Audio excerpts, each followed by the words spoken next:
Quick Slants is presented by your local New England Honda dealers.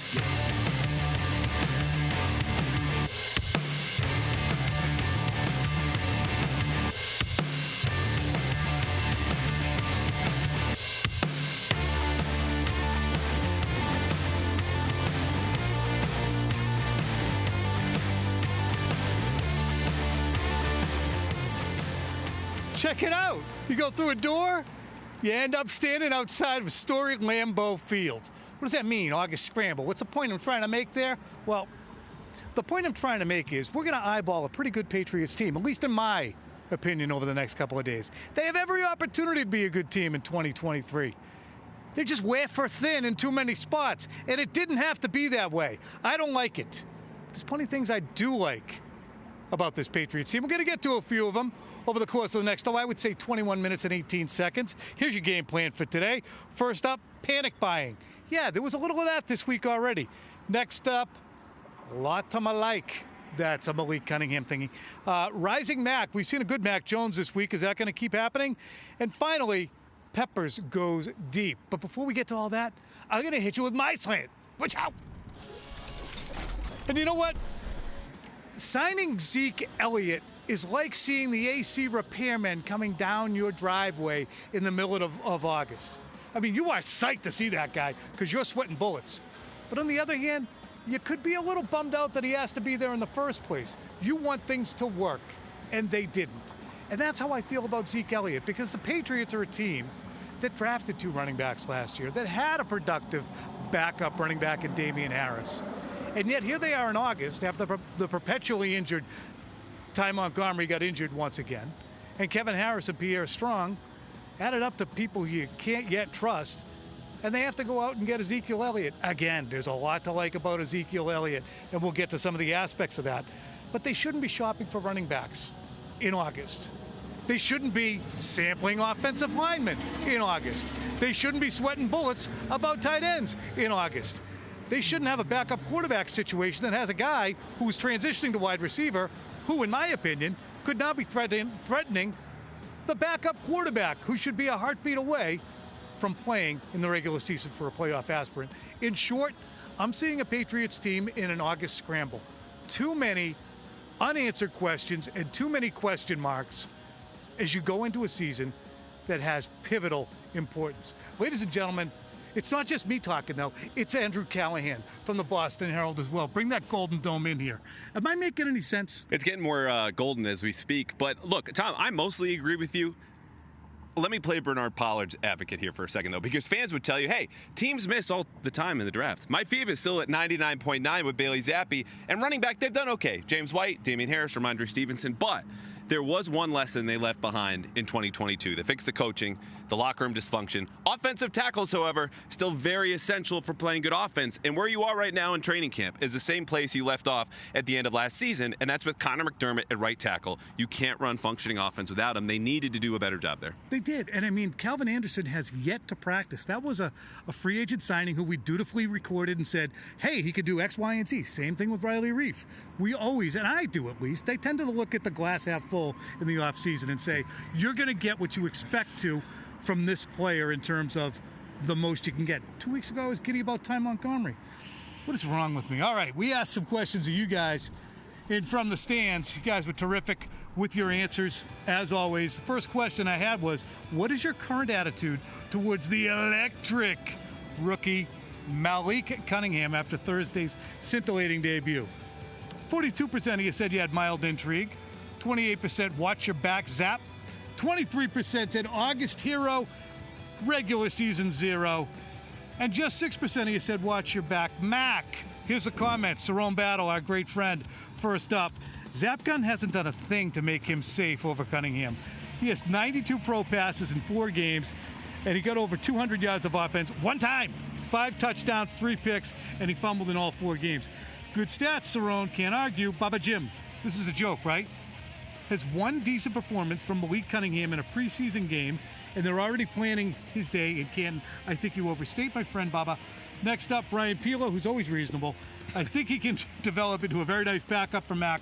He brings something the Pats have been lacking at the position, athleticism, and he proved he can throw the ball. I'm excited. I think we're all excited because the joint practices are upon us. And Andrew, Malik, quickie on what you think on Malik's performance the other night, but more so, what's the next step?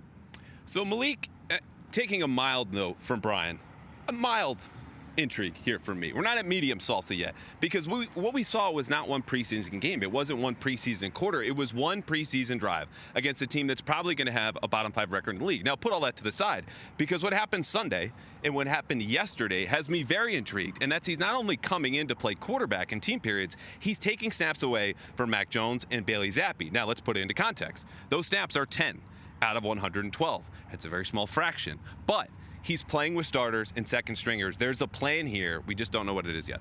All right. Meanwhile, we got other action on the Patriots front in guys who are igniting national conversation, which is certainly what Malik Cunningham did. And next up would be Ezekiel Elliott. So when Ezekiel Elliott becomes a New England Patriot and travels all the way out to Green Bay to partake in these joint practices, these are what the Patriots and their fans can perhaps expect to see. First 4 seasons compared to the last 3. His numbers are down over the last 3. But so are the numbers of carries he's been getting. And despite the slightly lower numbers, he's been a touchdown-making machine. You see the touchdown numbers right there over the past couple of seasons. Meanwhile, here's your poll on Ezekiel Elliott. Zeke's aboard. The news makes you say, necessary. I like it overwhelmingly. 72%. I'm pissed I need him. 11%. He won't help at all, man. 10% right there with the... meanwhile, he will be a force. Comes in with 6%. We got a bunch of comments on this, too. First up on Michael. He's got gas left in the tank and a chip on his shoulder. Production's still there. Plays just about every game. He's singing my song. Next up, CK. If the offensive line is awful again, this will be Marion Butts round 2. Oh. Marion Butts round 1 wasn't that great. Imagine if Marion Butts played alongside Keion Booty. Next up, CC. It's deja vu all over again. Overpay for a swing and miss on drafting. It's 2022. A 4th-round pick, Pierre Strong. 6th was Harris. You can read the rest. My mouth is getting dry. Last one, Mike. With Harris signing for less than $2 million, meaning Damian Harris with the Bills, why did we need to replace him with Zeke, who will make $4 to $6 million? We're willing to spend $6 million. Why not spend $6 million and get Dalvin Cook? Just bad GM work again by Bill Belichick. And I have a hard time arguing with our last commenter. Dalvin Cook, there's a lot more going on there off the field than I think there was but kind of a... globally, the point ain't bad. Sure. The thing is, though, when Ezekiel Elliott signs and your team is better today than it was yesterday, it's necessary, and I don't like it. I love this, okay? He fills an immediate need, and we can repeat the same talking points we've all made and have done for the last 2-3 weeks about blitz pickup and short yardage, and they're true. The thing for me that he'll do is make Mac Jones' job easier by taking some pressure off him. He was still better in blitz pickup last year than Ramondre Stevenson. It'll make Stevenson's life easier, taking some of those physical and violent and punishing reps off of his plate, because Ramondre Stevenson fell off a cliff the last 3 weeks of the season. That shouldn't happen now with Ezekiel Elliott, famously durable, missing just 3 games in the last 4 years. Which is going to be extremely important over the next couple of days. We have the Don Hudson Center right across the street. I could probably hit it with really a knockdown lob wedge from here. Oh. And we're in a situation where you can't rush him out there too quick, because I don't want to hear it about any soft tissue injuries, which are sometimes prevalent. Now that Alex Guerrero's gone elsewhere, yeah, I still love Alex Guerrero and the whole TB12 method. All right, we're going to come back after the break. We're going to get into quick fire. We got so much to get to in that, including Keion White, Mac Jones, Mike Gesicki, told you I'm getting dry mouth, Gesicki's injury, and so much more. Stay tuned.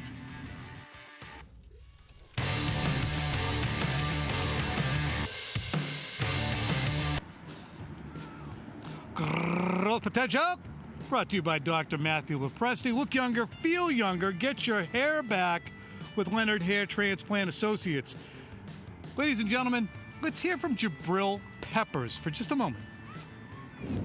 Finish this sentence. In 2023, the New England Patriots are going to eliminate bad football, be tenacious, and be situationally sound. You said growth. All right, ladies and gentlemen, now time for a quick fire. I'm here with the head cheesehead. I said at the beginning that your head was, I wanted to see your golden dome. They don't have sunscreen in Green Bay, so this is what we had to settle for. I also was told to step back because of how big my head is, which is not new for me, but to fit in the shot. So. You know, I have a tiny, tiny, tiny head. I can wear like junior hats. What size are you? It's like 6 and 7/8. It's absurd. Sub-7. Wow, Yeah. pushing 8. First up is first, do no harm. Jabril Peppers, talking to me yesterday, mentioned that he wants his football team to be fundamentally sound, tenacious, and smart situationally. We talked about this on our podcast. Mm-hmm. The Patriots were woefully stupid in too many areas last year. I think that might be the number one improvement and the easiest improvement for the 2023 Patriots to make. No question about it. I mean, when you're among the league leaders in penalties, you account for half of the kick return touchdowns allowed in the entire league.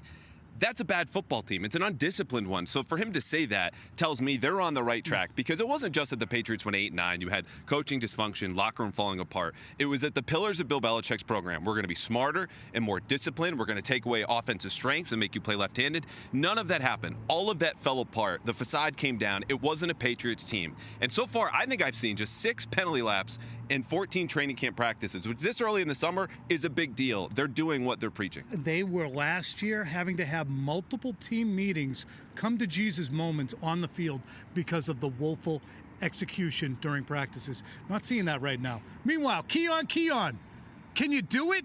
Can Keion White be the difference maker the Patriots might have lucked into in the second round?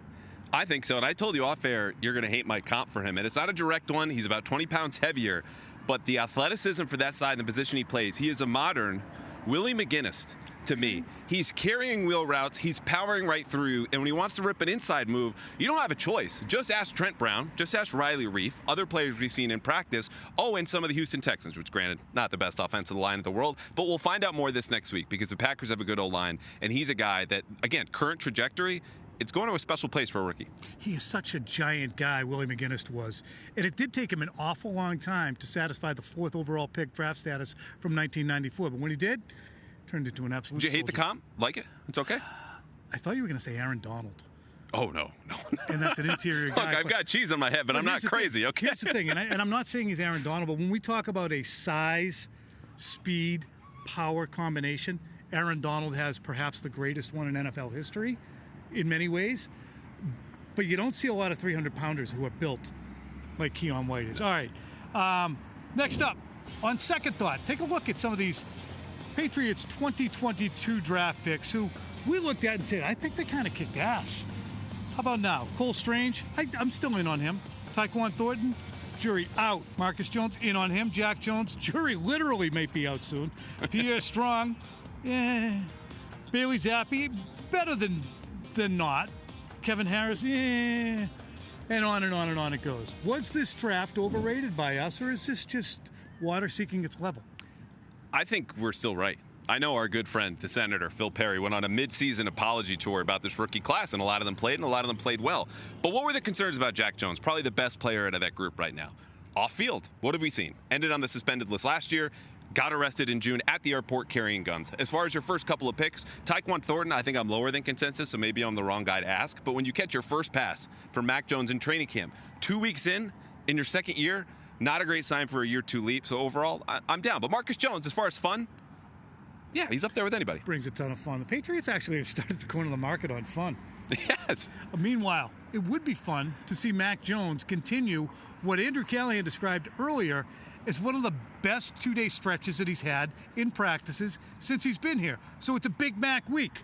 Yes? Hell yeah. Let's see him throw against Jair Alexander, pass rush from Rashawn Gary, live drills, defenses that you're not familiar with. Like, he's gotten better, and I think that's a natural progression of watching offense. I mean, you've done this for 25 years in camp. It's about timing, rhythm, repetition. The defense gets out there. It has inertia on its side. The ball doesn't move. We win. You need to move forward. The offense is starting to do that, but it's a totally different test. And we saw this last year with Carolina. Don't forget, they didn't run the ball at all, and that was the first sign of trouble. What they do here in the next 2 days is going to say a lot about where the offense is. All right. Meanwhile, Mike Gesicki went down this week. Shoulder injury, said to be mild. My guess is he's not going to be out there a ton. Should we all be sick about it? What's the depth behind him? I forgot all about these guys. Well, let's play a game. How many tight ends at home can you name besides Hunter Henry and Mike Gesicki? And we'll list them off here. Anthony Ferkser, Scotty Washington, Johnny Lumpkin, and now I'm missing one. So I lose the game. Matt Sokol. Thank you very much. But that's the story of this tight end group, right? Like, there are no impact players. Those are practice squad veterans, journeymen, some of whom signed in May. It's trouble. I will say this, though. Mike Gesicki, if you've been following Mike Gesicki, is a wide receiver masquerading as a tight end. So you're not losing any blocking. You're not losing anything formationally. You're going to play with just more receivers. Of course, you still wish he was still out there on the field. He's probably your fifth best, fourth best skill position player. You're better with him. The fact that they're, quote, hopeful for week one feels like a nudge from the team via the media to tell Mike, okay, we need you out there and you need to make it happen. All right, we got a nudge, too, from Andrew Callahan. These are some of the players that Andrew says have high leverage weeks ahead of them out here in Green Bay. Mac Jones, Malik Cunningham, Tyquan Thornton, the Dr. Riley Reif, Marte Mapu, Christian Gonzalez, and Jack Jones, who I don't even know if he's going to be out here or not. But those are your high-stakes candidates. Start with Jack Jones. Do we have any word yet on whether or not Jack will be aboard? We do, and we mentioned our friend Phil Perry first on this from the Patriots writers. According to East Boston Municipal Court, Jack Jones' court date set for Friday as a probable cause hearing, pushed till September. So either the defense or prosecution needs a little extra time just to decide what they want to do before they convene. So he'll be here for practices, according to Phil. For me, not only is it just Jack Jones needs to perform, it's the Patriots need him to perform because the way they're relying on this guy, who is a fourth-round pick, we've covered this, suspended, arrested, leaves practice a couple of weeks ago to do God knows what, and then comes back. They stick by him because they have to, and part of that is also Christian Gonzalez. So I want to see against Christian Watson and some good Packers receivers this week.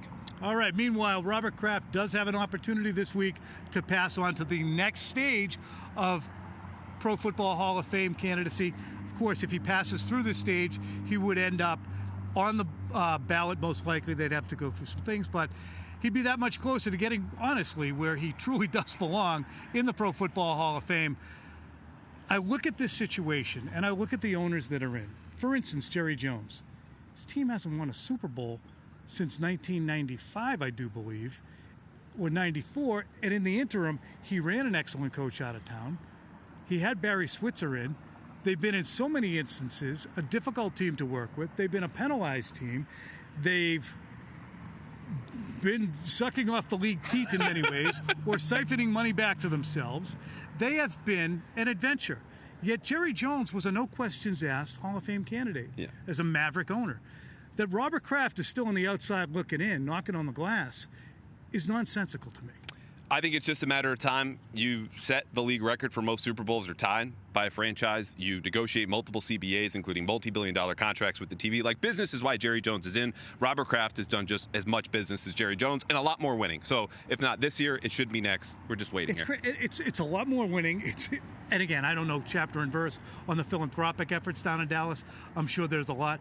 But I don't know if anybody has done more philanthropic work around New England than the Kraft family over the last 30 years. All right, we're going to be back in just a second. And when we do get back, we're going to have one of the great all-time irrelevant question sessions with none other than Jabril Peppers.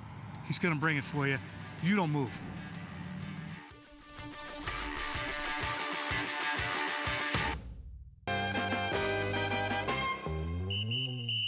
Check it out. I got Jabril Peppers, who I think was the most underrated Patriots defender last year. He brought more violence within the rules and attitude to that defense than anybody else. I'm happy to have you. Yes, sir. Pleasure to be here. Have you ever met any other Jabrils? Nah, I never met one personally, but I've heard of a few. Jabril Cox, I think he's down in Dallas, and I think his name was Jabril Wilson or something like that, but I've never met another Jabril. I've met plenty Gabriels, though. Oh, Jabril is a derivation of Gabriel. Yeah, named after the angel Gabriel, yeah. What's the most memorable hit you ever delivered at any level? I think it's either my rookie or second year in the league. I got fined for it, but I beat the fine. He beat the fine? It was against the Bengals on the sideline. I think it was Josh Malone, number 80. That was probably one of my best, cleanest hits I probably had.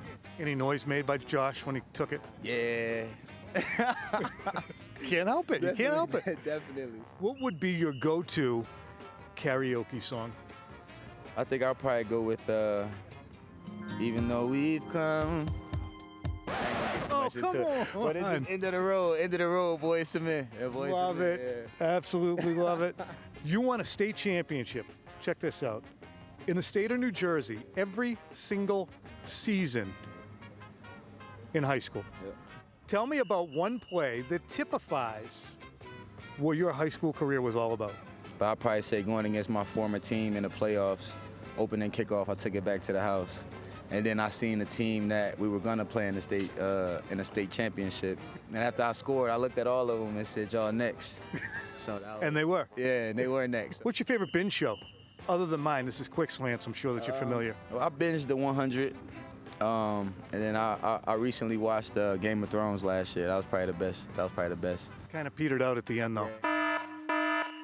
I'm still bummed about the dog going down to the mountain. It is what it is, man. It's a jungle out there. It is what it is. What's the main difference between Bostonians and New Yorkers? I know you're from New Jersey, but it's kind of a region. What's the main difference you've seen since you've been up here? We're friendlier? I would say so. Whoa. The accent.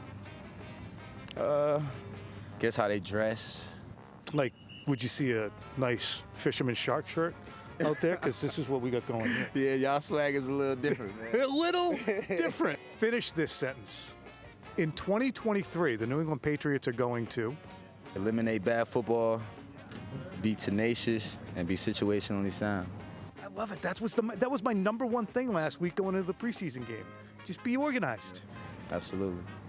It's a guy who's got his life organized. I'm very proud of him, and I enjoyed the hell out of this. Appreciate you.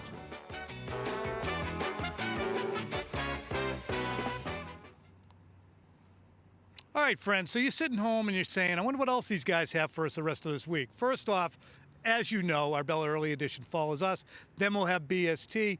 Throughout the week, you're going to get the Next Pats podcast with Phil, Patriots Talk podcast.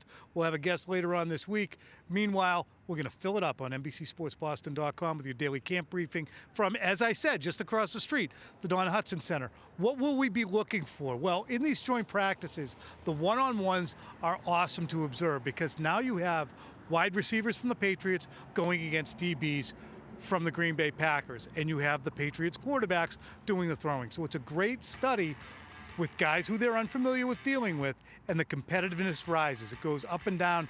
This was when Mac Jones really shined a couple years ago. Can he outshine Jordan Love? I'm fascinated to watch that this week. And I hope you were fascinated by this program.